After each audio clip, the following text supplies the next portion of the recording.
You can either take the red pill, you'll wake up, everything was a dream, or you can take the black pill, you can get torched. Well, I suppose getting torched won't hurt that much. I don't feel anything. Wait for it.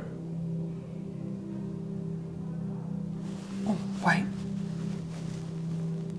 I just got a new client. Get torched! Get torched! Get torched! Hey everyone, welcome back to 1 Minute Millionaire. You've probably already seen the guest episode or snippet. You've seen the quiz. Someone's probably obviously guessed this guest already, and by now you're looking forward to the full interview. I've been excited to do this for a while, and this guy's a bit of a seasoned professional. He's actually got his own show, which involves a lot of spicy chicken wings, which I'll get him to tell us all about. But founder of Just Digital People and recruiter to the stars, really, James Farrey. How are you? Very well, mate. How are you? Good. Welcome to the show. Yeah. Thanks very much, mate. Thanks very much. How does it feel to be the guest and not the host? Well, it actually feels good without having loads of heat and hot sauce Yeah. pouring down my throat. But yeah, it's nice. Tell everyone on our little show what your big show is all about and what happens. Yeah, basically, obviously, ripped it off from what we all know as Hot Ones, right? But I think me and Kieran, who's the founder of JDP up in Brisbane, we were having a few beers one night and we're seeing that and we're like, fuck, we should do that on LinkedIn and interview founders and interview C-level, C-suite people and just see what they say, you know?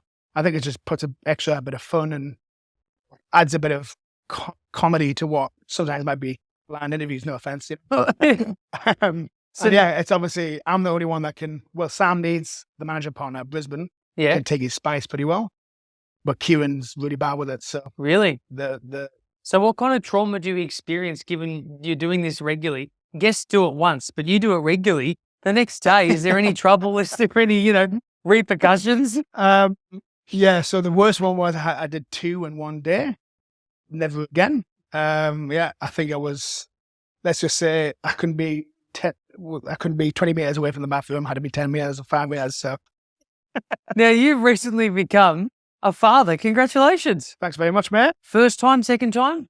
First time. Wow. And probably first one and done, I think, by the sounds of it. Do you have a boy or girl? Girl, little girl called Indy. Indy, beautiful. Yeah. And so have you already taken on an overseas trip?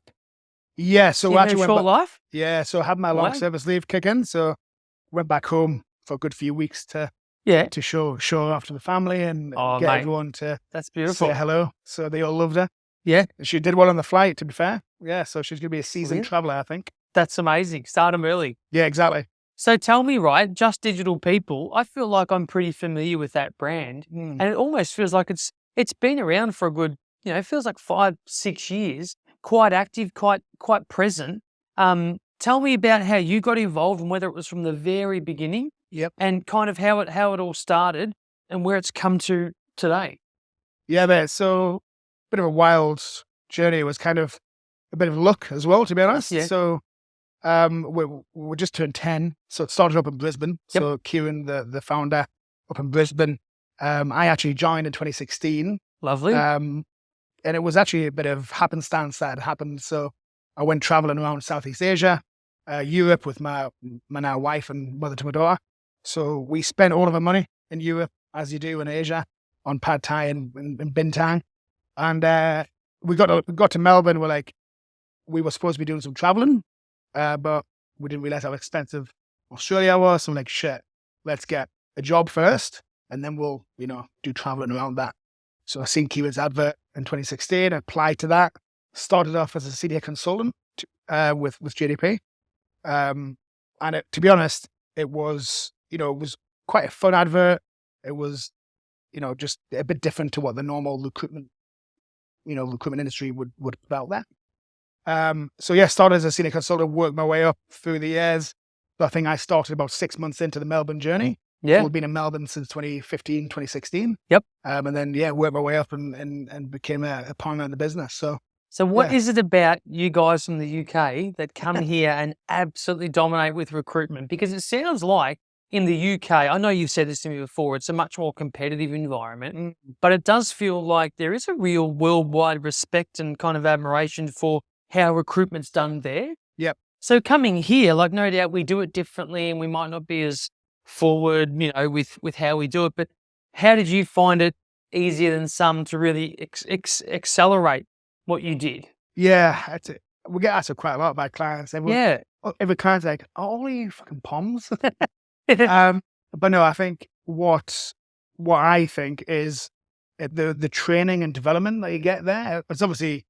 It's an industry that started in the UK for a start. So there's more recruitment companies per square meter than anywhere in the world. Really? Especially in London, I think there's thousands on one block, on one street, right? So you have to be quick, you have to be urgent, you have to be a hard worker. Otherwise, you're going to get beat, and you're going to get beat all the time. So, the training that you get is brutal, and it basically cuts the chaff out straight away. So it's not an easy career to get into. Yeah. It's sales, but obviously you're dealing with people, and people can change their mind, people can fuck you over, people can be dickheads, right? So I think it's the only sales gig where the thing that you're selling, the candidate, can unsell themselves, right? So yeah, it's not for the faint-hearted. And coming over here, obviously Australia is a smaller place. There's obviously less competition. Obviously, it is still a very competitive market compared to the UK. Still absolutely massive as an industry. So it is probably a little bit more relationship-based here, rather than pure transactional. I meet a lot of my clients. I'm in front of my clients for beers, for lunches, whereas in the UK, you don't really get that. It's very transactional, just over the phone and one sale and done, right? So, I do think, you get plenty of good Aussie recruiters, plenty of good overseas recruiters here.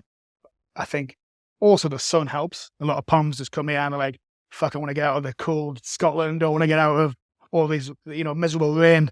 So obviously we make our way to Australia. Mate, Ben, and I chose Melbourne. Ben, my business partner, loves the cold. He loves the rain. He loves the cold. I mean, I'm ginger, so I can't stay in the sun too long. All right. So you brought a wealth of knowledge, experience, but also like intensity, I would call it, to Australia. And you said you came in 2016, which is pre-COVID, and also probably at a time when arguably startups and tech and fintech in particular was really booming. Afterpay was still soaring up its valuation. Where have you seen the most explosive growth? Where do you focus? And where do you see the next round of explosive growth coming from? Yeah, so I wish I got on the stocks without to pay, to be honest, because that would have been unbelievable. Look, I think Melbourne, and again, why Australia is so good is, and one of the main reasons why I'm still here to this day, is because of how good the tech market is. It's a massive market. You get some of the best startups in the world here, the likes of Canva, Atlassian, and that just breeds other young, driven entrepreneurs. Yeah. So they want to build their dream, right? So there's a constant influx and constant flow of startups and really cool tech businesses popping up as well. So we play in the SME startup space. So really want to get involved with companies who want to scale and grow quickly. Yeah. And then obviously we can help them transition as they get more mature, get their own capability in their own HR, and then we can obviously operate in the background and help when we're needed. Yeah. But our bread and butter is that initial early growth phase to help them scale really quickly. So I have to ask you then, because this show is all about, it's about more than just building wealth. It's about helping people grow, scale, and really have the confidence to stick at it in that startup phase when it can be so challenging, especially for a solo founder. When you've got a team and a running mate like I've got with Ben, and you've got with your team, it's easier. Yeah. But you must get exposed to a lot of the challenges or the common roadblocks or challenges founders face in that early stage. Yeah. Now, I would assume, and I'm just assuming, I want you to correct me if I'm wrong, some of them would be raising capital. Yep. Others would be trying to get a product market fit. Others would be trying to stand out and differentiate. Yep. Let alone trying to attract talent and sort of persuade good people to come and be on their journey. Have I missed anything? Yeah, look, I think there's a common, we all know the common mistakes that happened during COVID. Everyone grew and they grew too quickly, and then they didn't sort out the price point or whatever it was at the other side, not funding, and then had to cut a lot of people, right? So I think for me, one thing I've certainly learned on my journey is it's, profit is king as well. Yeah. So looking after that bottom line, looking after that net profit and making sure that that's steady. Yeah. And then you can grow organically from there. I think I've made the mistake myself sometimes, growing too quickly, and obviously then that affects the bottom line. Yeah. And obviously, in a small to medium business like us, that is a lot more prevalent. You have to keep an eye on that. Yeah. In larger, and we've seen absolutely massive behemoths who still haven't made a profit, who are just ridiculously inflated in their evaluation, right? So it never seems to stop. But for me, I would always look at that profitability piece over growth initially, and then obviously then sometimes it snowballs. For me, in the early stages, definitely as a solo founder, they should be looking at how to grow organically, naturally, with profit in mind. And obviously sometimes when you get that capital raise, and a lot of businesses will get that capital raise first, that's great, but we're just going to make sure that you spend well, and spending well usually means spend well. Usually means getting the right people, because people cost. That's the biggest cost to any business, isn't it? Yeah. Oh yeah. Well, it appears that way. Yeah. Because it's I mean, you would take care of, for people, I'm sure, the guesswork. Yeah. But it'd be, there'd be an element of risk or trepidation around getting it wrong, or it not working out with someone or people in your team, and then you kind of feel like you're back to square one. And it sounds similar to when a founder's trying to grow their business and get that profit going, and they're either distracted by having to raise capital, or to grow their team. Yeah. So tell me, right, what advice do you give to founders who you recognise straight away they're just trying to do it all? Yeah. How do you give them advice around them not getting overwhelmed and being able to attract good talent while still doing what they're good at and not trying to do it all? Yeah, it's a good question, to be fair. Yeah. I mean, are there ways to attract talent without forcing it? Yeah, for sure. I think it's more around, being honest with yourself and say, right, if I want to scale this business, you literally can't do it all. Yeah. Because you're going to have to put trust into other people to take things on. So I think the best startups and the best businesses I've seen, they've done that. They've built a layer of leadership and really put trust into them to own their pieces, right? Yeah. Even, Kieran, founder of JDP, he's done that as well, got that layer of leadership. He trusts individuals like myself, Sam Leeds, and Chris Hagel to run the business units, so he doesn't have to do it all every day, right? So it's about getting that initial layer and that initial team in place that you trust. And then from there, you can start to really do what you're passionate about. So if you're a founder who's passionate about sales, you get more time to go and start winning business and winning new work. So if it's passion for recruiting, then you can focus on that. So and get other people to do the stuff you don't enjoy, right? Yep. Because they'll enjoy that, and that's where you get that harmonious teamwork going as well. Love it. So let me ask you, right? You recruit for startups all the time, scale-ups, founders who are looking to grow their team. They've got to spend their capital. They've done a raise. The pressure's on. They've got to grow quick. What are some of the things that you picked up on as really good traits or great indicators from working with so many founders? Because I'm sure not all would be amazing, but occasionally you'd meet someone and go, wow, they're just so switched on and they're doing so much right. And maybe there's been one or two behaviors or things you see them do that people would love to hear. Yeah, really good point. I think a lot of it is tenacity. I think just that pure, they're living and breathing it, and you can see when you're even on the Hot Wing show, when I've had people on and they've been founders of businesses, just that sheer passion that they've got for that space has always come through really, really well. I think I interviewed Nick Bell, who has founded multiple different businesses. And, when I met him in the lobby, he was just on the phone, doing deals, chatting to some of his team, and he just wasn't stopping, right? I think he only stopped when he did the interview, and then he came back so a bit of urgency. Yeah, a bit of urgency, just a bit that hustle, right? And I hate the word hustle because it creates that hustle culture bullshit that you see all the time. But, there's a reason for that. And it's just basically hard work and hard work and passion. If you're passionate about what you're doing and you work hard, the results will come, right? So where do you see Just Digital People here in Melbourne in the next 2 to 5 years? And why is it different and better and unique? 2 to 5 years. It's a very good question. I think, we have built our brand up. Our brand's changed over the last 10 years. Yeah. I think especially in Melbourne, we're helping some of the best startups scale and grow at the moment. So I just want to continue that and really we're already known as one of the best software engineering and marketing recruitment agencies in Melbourne. So continue that trend, continue that organic growth that I just mentioned as well, and maybe start tackling other markets as well that sit outside our remit. And I think what makes us a bit different is, again, that brand piece. We focus on our own marketing and our own brand as an asset, right? I think a lot of recruitment companies are a bit scared to do things differently, scared to maybe see, where if their clients, see things that they don't like. Yeah. But I think, our brand lends ourselves to our market. So it's very cheeky, non-serious, so professional, if you like. And I think that really helps gain traction with new business. Yeah. Especially like the Hot Wing Show, there's a reason why we do that, so we can get into a room with other people that we might not usually get into a room with, right? So I think certainly that brand piece and really, laser focus marketing is probably where we do well, because it brings a lot of inbound leads as well. So talk to me, right, when a founder or a scale-up comes to you, more often than not, what is that problem, that hair on fire problem that is just bugging them that you take care of, that you really just alleviate for them? And how long does it take to sort of convince them that, hey, you've got this? Yeah, well, it's definitely the people, obviously. Yeah. A lot of them will come to us and say, look, we either can't attract the right people or we can't retain people. People are just... What's more important? Better now. I would say it's a nice balance, because you can always do really well at attracting with all these promises and all this bullshit. But when they get in the door and they realize it's not true, then they're going to leave straight away, or they're going to burn out, or you're going to have a lot of attrition.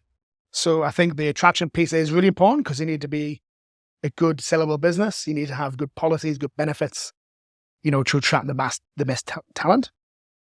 But once you've got them, you need to, act on that, right? You need to constantly look to improve. You can't just have the same policies and benefits for 5 years. You've got to constantly keep on top of that, keep updating, move with the times, move with the market. Obviously, money's a big thing as well. Constantly look to make sure people are paid a living wage. And if you keep on top of that, you'll retain the best people. Yep. As soon as you lose control of that, they'll naturally go elsewhere. And obviously, you're not going to keep everyone forever, but it's about getting the absolute best out of these amazing people that you can while you've got them. I think who said it? It's, if you're not training, you don't train up your people, so they can never leave, because then you just got a bunch of shit people. You want to train them as best as you can. Richard Branson. You want to train them as best as you can so they can leave, right? But they won't, because they know they can. Yeah, exactly. It's some bullshit fucking thing, but all right, it remains true, right? First thing that comes to mind when I say a word, and call it out if you want as being a wank. Yeah. First thing that comes to mind, culture. First thing that comes to mind. I see all these people saying, "Oh, it's not pool tables, it's not beer." I think to be honest, it's about for me, it's the vibe, right? It's the people that you're working with. They create the culture, right? Yeah. So if you've got a bunch of people that everyone gets on with, everyone, feels that they're close to and wants to come to work for, wants to work hard for, then you've got, a culture that everyone would want to be part of. Obviously all those little benefits or things like the pool tables, like the beer tab, for me, I quite like that stuff, because I enjoy playing pool and having a beer on a fight. I get that you can't sell that as a benefit, because it's not really a benefit. It's just a nice little extra, right? Yeah. For me, the culture is just how companies treat their people, whether that's down to, just the everyday management, treating them like humans, the flexibility piece, maternity cover, all that kind of stuff boils down to what I would call the culture. And then, the add a lot of benefits, the fun times, the lunches, the rewards that you get for working hard, then that's a nice little added bonus, if you like. Thursday is your team lunch, monthly lunch day. End of quarter. So what's involved, mate? And do you have to top it every time? Well, no, we don't have to top it every time, luckily, but I think we're running out of things to do. So basically, we've got what we're doing, actually. The guys arranged it while I was on holiday. Archery wars. Nice. So we're going down the park, apparently get a mask, and you get to shoot each other with arrows. And no one collects their arrows until Yeah. everyone's finished So- firing. I think I'm going to find out on Thursday whether we've got a good culture. Everyone's just going to be aiming arrows at me. Here's the word: entrepreneur. Yeah. Entrepreneur. Entrepreneur. Here's another one: innovation. Teamwork makes the dream work. Yeah, exactly. I actually say that all the time, by the way. Teamwork makes the dream work. What about, here we go, here's what, Chief Happiness Officer. We've actually got one of them. It's a dog called Pablo. Actually, no, he's there. I think he's the head of people and culture, or the head of people, or something like that on LinkedIn. Nice. The big dog, Pablo. Look, Yeah, he's called Pablo, yeah. He's a big fluffy, what is he? American Akita. Yeah. wow. Very nice. I like that. So here's something I want to ask you, right? If someone wanted to know if they were cut out to be a startup founder, maybe share with them one thing that is going to be a roadblock or a challenge, so that they know that if they can't handle that, they shouldn't do it. Just be raw and real. Like, what would be something that is almost a foregone conclusion that's going to happen and it's going to suck? Well, I think if you're contemplating it, you're probably not cut out as well. I think There you go. It's the giving it a go. I think that's the, Okay, that's so the main fear. thing. Yeah, the fear. Great one. Yep. I love that. And so you've worked with all these startup founders and you've been exposed to all different types of businesses, and probably some businesses where you're like, oh my God, I didn't realize they could make a market and money. And out of that, you must have had one idea yourself along the journey. Yeah, I'm always trying to think of things, not just within recruitment, but also in that econ space and, a bit of real estate as well. So, I haven't had the light bulb moment of, oh shit, that's the idea. But If you could have had one that's come along and, what would you have loved to have been yours? And not just from the monetary perspective, yeah, because like Mark Zuckerberg owns Facebook and he does cage fighting now, but I don't know still if anyone would want to be him. Elon, maybe. yes. Imagine that. Imagine what everyone proclaims, obviously Zuckerberg to be a bit of a nerd, but then you get bashed by him at work, That would really mess with me. Well, everyone calls me, my nickname's Faz. Faz? So I always make a joke that I should have created OnlyFans, but called it Only Faz. Only Faz. Yeah, No, that's wow. That's It's been a probably big content business. that no one would pay for anyway. Oh, mate, there's money in subscription models, isn't there? Exactly, yeah. So how do you guys then take inspiration from startups that are, innately obsessed with scale, being able to be one to many and be able to be 1,000x and be able to make money while they sleep and almost not have to interact with humans? And then here you are with Just Digital People, which I personally subscribe to businesses being people-based and not having to be super scalable as being just as valuable as others. Yeah. But how do you guys overcome that challenge? Because like all small businesses, Yeah. sometimes they do envy not being a tech SaaS startup that can be worth $1 billion, Yeah. and that's just not realistic for so many people. Yeah. So how do you guys deal with Well, that? it's not really realistic for us we're a service-based business, right? Like any mortgage broker firm or any, energy consultancy firm, we are dealing with people. So I think what we have to get right first and foremost is how we treat our customers, clients and candidates. And, that's quite hard to scale at a mass scale, right? Because you might lose that quality. Every interaction has to be good quality, right? Mm-hmm. So, I mean, in Melbourne, I've got a team, I think at the minute of 15. Yep. Big go. And certainly in each individual consultant, they've got their own traits that makes them unique to themselves. But at the core is just that how they treat their customers, how they treat their clients and their candidates. So I think, for us, scaling by 1,000, isn't realistic. It's more about continuing what we do best, which is, obviously being one of the best recruiters in Australia for tech and marketing, and not losing that quality. We won a few awards last year at the Sourcer Awards, which is basically this online reputation tool. Wow. And, we won them from genuine candidate feedback that we had from the market. So every time we place a candidate, they give us feedback and a star rating, basically. So, yeah. So that's better than a Google review. Yeah, I mean, obviously you collect the Google reviews as well, but this is Okay. it was a bit more tangible and it was automated to send out to everyone. So yeah, we really enjoyed winning that. I think that's, for me, that's more important than, I think I mentioned earlier about the growing too fast, but Yeah. that's more important to me. Well, is you can having bank a good on that, quality can't you? business, yeah, Yeah. where people will return as customers rather than just scaling too quickly and then hiring the wrong people and then all shit hits the fan, Yeah. Yeah, absolutely. So someone raises $1 million. Yep. And they obviously have to go and build a portion of it. They have to build tech. Yep. They have to employ people to build it. They probably have to put some leadership advisory people in place. They might have to go and get a lease on a co-working space or whatever.